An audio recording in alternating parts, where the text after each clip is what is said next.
Good morning, everybody. We are saying hi to Cooter this morning. We fed him a worm just a few minutes ago, and he's back for more. I think fish.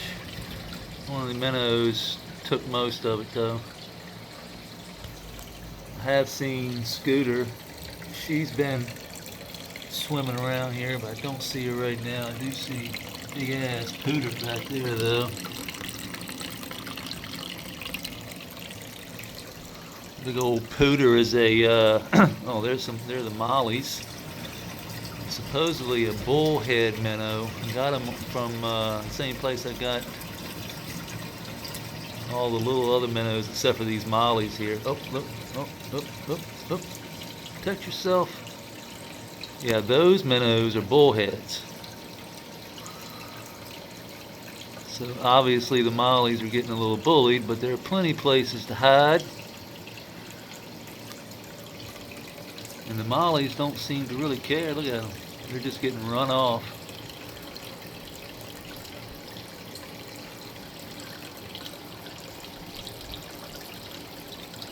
Plenty of places to hide. The mollies they're not getting bit, they're just getting run off. Like they're not trying to get eaten because the mollies keep coming back. See them? Like they're not really that scared. They're just fighting for territory right now. But we have all that Diacon. This is one reason why we waited to put a lot of fish in here. I'm not going to put a lot of fish in here. Like everything in here is going to multiply. We're going to have those mollies. If they survive, they will multiply pretty quick.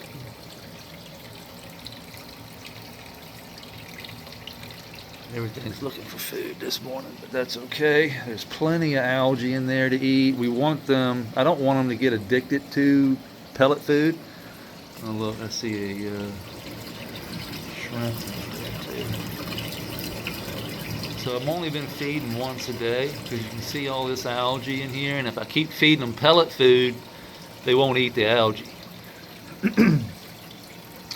So what I want to do is feed just enough to feed Pooter, feed Cooter and Scooter some worms every once in a while, and then let the fish eat the algae and tear up all the other stuff out that's in here. The mollies, you can see, are not in any danger. They're just getting run off. The other minnows don't want them. Those are bullhead minnows. We got those from Bait and Tackle Shop. Same place we got Pooter. He was just a bigger bullhead.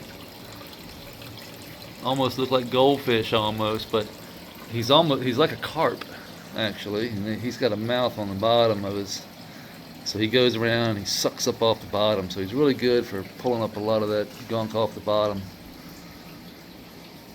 and processing it. Oh, let's take a look at Digger. We don't want to forget about Dig. Where's old Digger at up in here? Let's see if we can see him. You in here, Digger? I don't see him there. I'm gonna have to go up underneath here and see.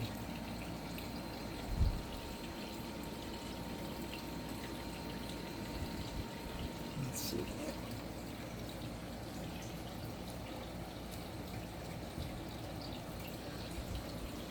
Where you at, Digger?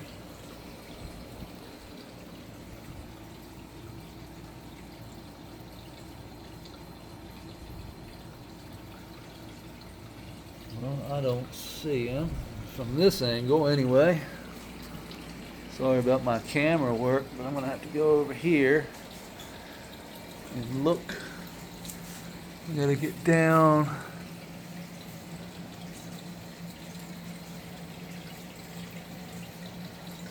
Let's see if I can.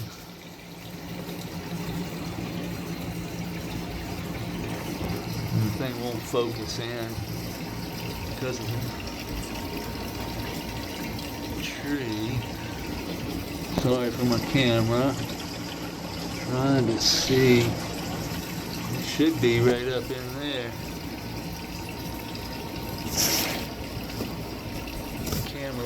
focus.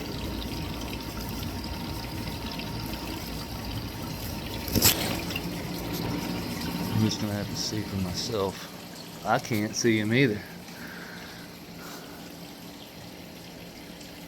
I don't know where he is. We're on like a little hunting mission. Oh, there he is. I see him. He blends in so well. Sitting up underneath that rock. What's up, Digger? See you.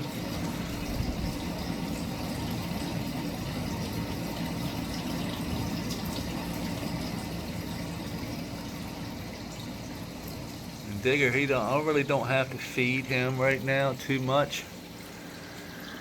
If he is moving around, there's plenty of duff in here. He can move things around. There's isopods in here. They love isopods. Pretty easy for them to get. They just flip over some stuff. But we can also throw them a worm every once in a while. You can see the DHU water. We tested that the other day, and it was crystal clean actually. We use these drinking water, get them off Amazon. Super simple, literally takes seconds, like what, 30 seconds, and then you just test. So you get this, you dip the stick in the water, gives you pH, gives you lead, all the heavy metals. It gives you the I think last time I was high in nitrate a little bit. That was just because we're not running a filter in the pond. The creek is the filter. So we just recently now started to put the bags of activated charcoal. So this is just a small bag of activated charcoal at the end here. This is another bag of activated charcoal here. And it does, most of it's sitting in the water, some of it's up out of the water. I don't want to impede the flow. We have a Chemi Pure bag here, and this was left over. But I will be buying more of these Chemi Pure bags because they're great. They've got all the things. They've got charcoal, they've got clays, they've got all these different minerals that are great for cleaning water. Like water runs through it, and it takes out all the bad impurities of the water, things that we can't see.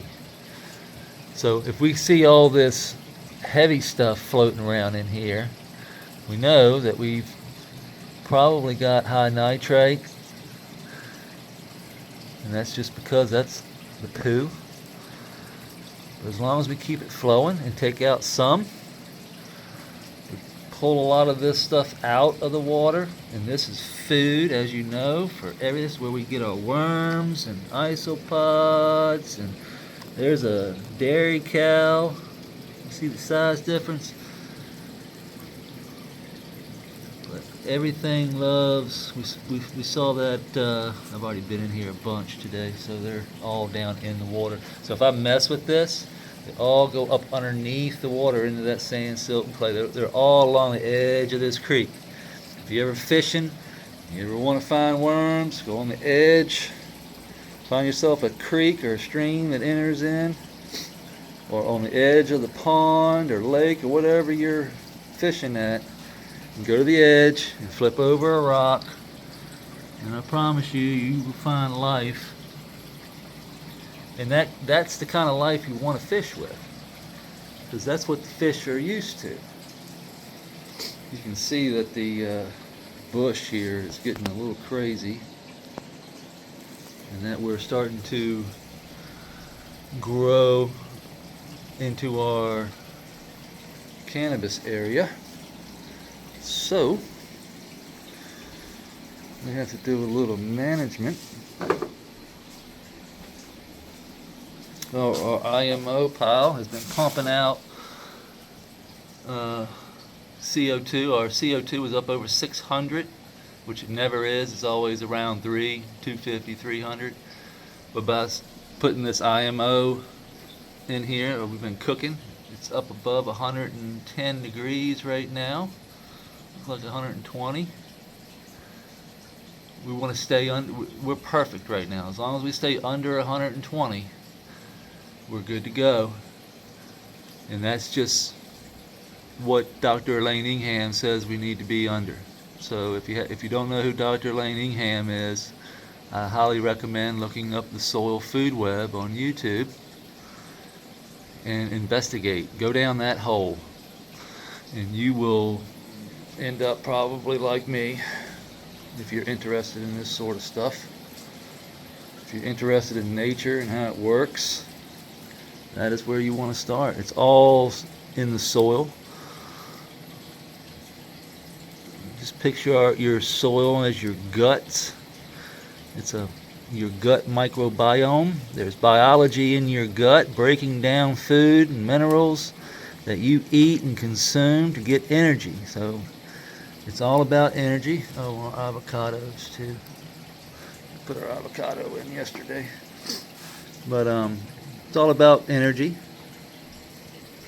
The sun gives us that energy. That energy then is produced or turned by all these beautiful plants, all these green plants that cover the earth are producing oxygen for us. But they're photosynthesizing, turning light into energy so that the plant can then send exudates down through the roots.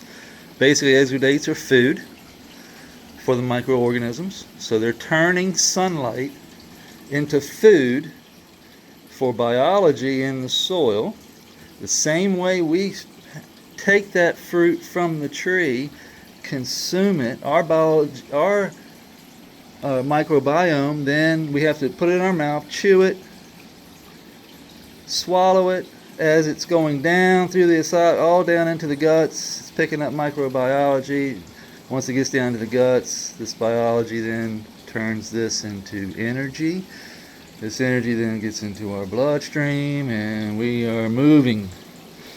It's the same process for the plant, just on a different scale.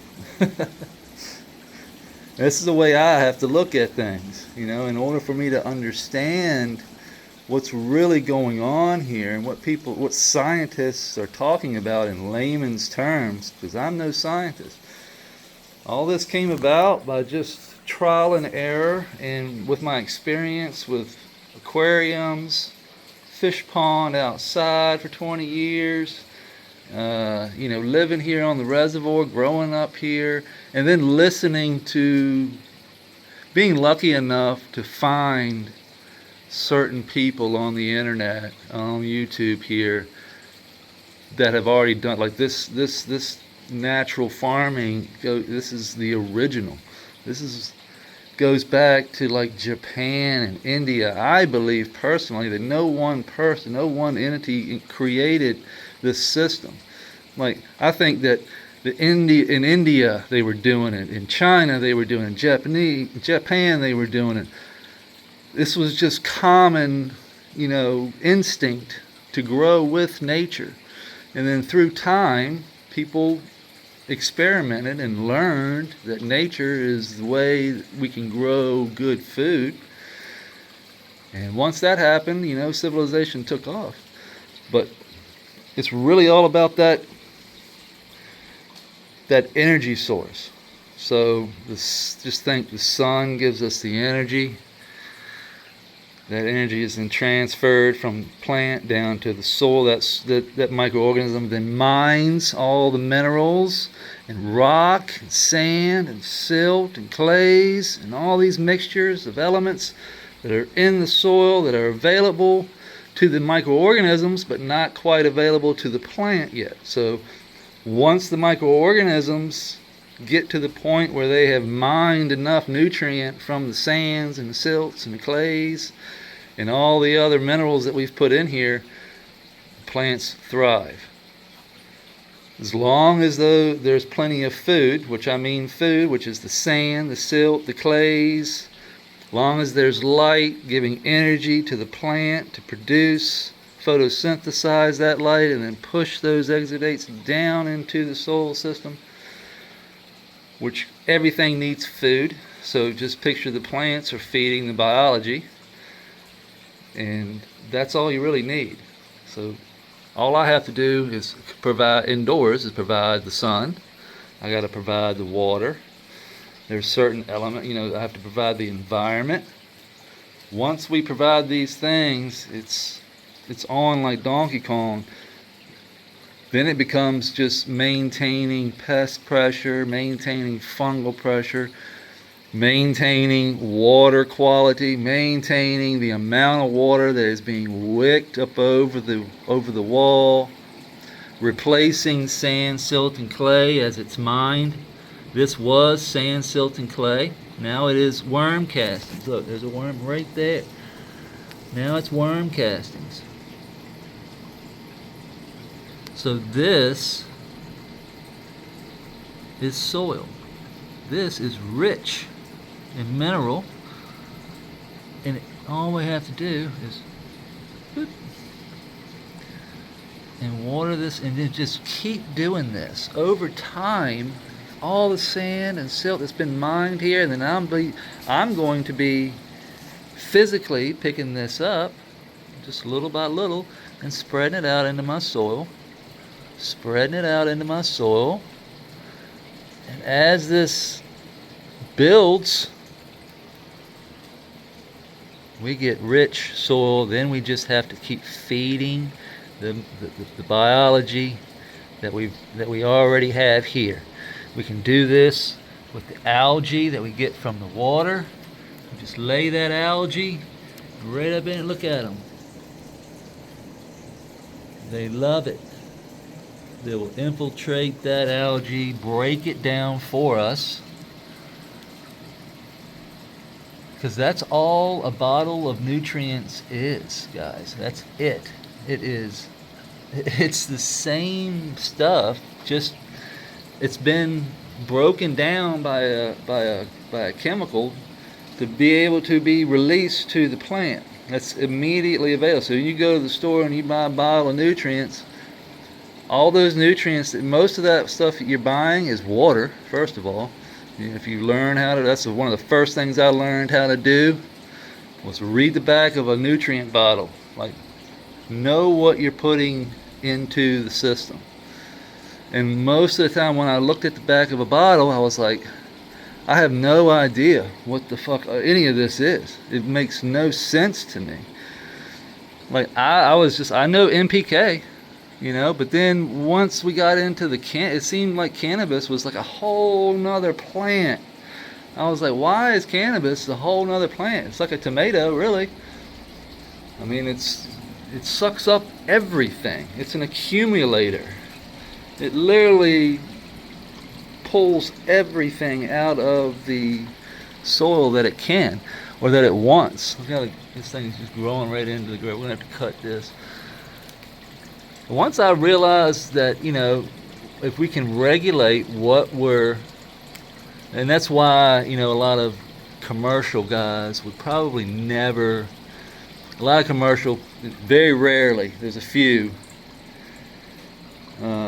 I think it's Green Life Productions, out in Nevada, that he's got like 40 or 50 some runs on the same soil, and he sells cannabis in dispensaries. That's really hard to do and pass all these tests and regulations.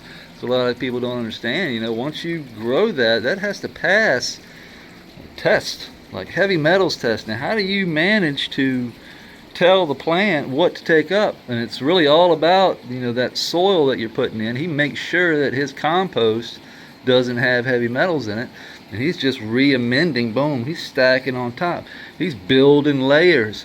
As those plants are breaking that down, as that biology in the fungi and all the other cover crops he's got in his beds are breaking that soil down, releasing those minerals, he has to replace. You know, you have to. There's no other way to do it. Outside in nature, the trees, this is why we have fall. They are replacing what has been taken. So everything that grows in the summer and spring falls to the ground and gets consumed, and layers are built. And that is what we're doing here. But we're going to do this a little bit faster than waiting, you know, years and years and decades to build. It takes 1,000 years, I believe I heard, 1,000 years to build 1 inch of rich topsoil. So it takes 1,000 years for Mother Nature to drop enough leaf matter and fallen trees and wood and stuff like that to build 1 inch. So that's a long time. We don't have 1,000 years. But what we can do is IMO 3, 4. We can build it right here. We can cook it right here. We can add it to our system continuously throughout the grows. So I'm adding, like I've already added, this is our 3rd run. And I've added IMO 3 like 4 times. And even now, this was, hold on, let me come around here. This soil here was up to here. So it has broken down already this much. So I'll come back and now that we've gotten all that green waste, all that green matter from this big plant that we laid all across, you can see it's still being broken down. We can come underneath here and just, you see we have lots and lots of isopods, but if you get closer, you'll see we also have lots and lots of springtails, lots and lots of rove beetles, lots and lots of everything. We can just see the, if you flip something over, like if you're just scanning across the top, you see nothing. It's like they're not even there. And then you just move just a little bit, and it's like life just appears.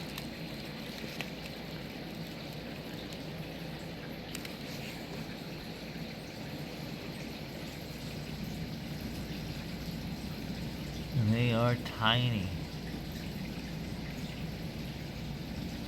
It's like the deeper you go, the more you see. And they don't like light. But you can see all that sand, silt, clay, all that grit that the worms really love.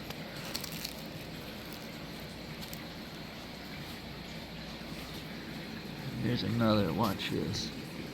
I bet, look at them all on top of that thing. I bet they're crazy underneath. Oh yeah, it's like a factory under here. It's like a breaking down factory. Look at them just eating, reproducing. But they're not eating my plants because I have so much food under here.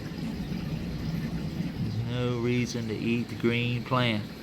So as long as this is green, they don't want green, they want broken down plant matter. Excuse me for my nose, I was leaning over there too long.